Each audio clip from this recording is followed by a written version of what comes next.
छोटी शुरुआत बड़ी कामयाबी।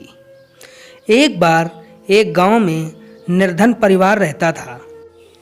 परिवार की हालत इतनी तंग थी कि उसके खाने पीने के भी लाले पड़े हुए थे। परिवार सिर्फ 3 ही लोगों का था, पति, पत्नी और बेटा। पति को कोई काम नहीं देता था क्योंकि वह बीमारी के कारण सुस्त भी रहता था, इसीलिए उसे काम नहीं देते थे। उसकी पत्नी थोड़ा बहुत घरों में काम करती थी तो थोड़ा ही खर्च निकल पाता था, इसलिए बेटे की पढ़ाई के लिए नहीं बच पाता था। अचानक एक दिन पति की मृत्यु हो जाती है। पत्नी बेचारी अब अकेली हो चुकी थी। लोगों ने उसे अपशगुनी मानकर काम से निकाल दिया।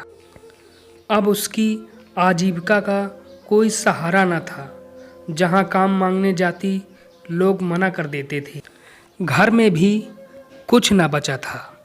बेटे को तड़पते देख उसे कुछ नहीं सूझ रहा था। एक दिन उसके दिमाग में आया कि उसे अचार बनाना आता है। उसके पास कुछ पैसे थे। वह आम और मसाले लाई और अचार बनाना शुरू किया। अचार 2 दिन में तैयार हो गया। फिर उसने बाज़ार में बेचने के लिए ले गई। उसे थोड़ा बहुत पैसे मिल गए। दूसरे दिन वह उन पैसों से खाने के लिए नहीं लाई, लेकिन उन पैसों से वह और आम लाई और अचार बनाकर दूर गांव में बेचने गई। धीरे धीरे उसकी इनकम बढ़ने लगी। उसका बेटा स्कूल जाने लगा। वह और मेहनत करने लगी।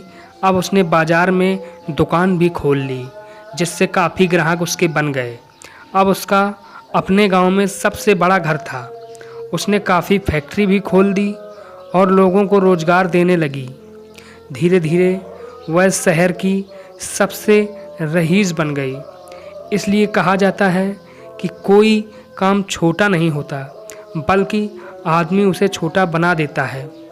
आशा करता हूँ ये छोटी सी शिक्षाप्रद कहानी आपको पसंद आई होगी। यदि कहानी पसंद आई हो तो लाइक और शेयर करना ना भूलें। इस पर आपकी राय क्या है हमें कमेंट करें। यदि चैनल में नए हैं तो चैनल को सब्सक्राइब करें। कहानी सुनने के लिए धन्यवाद।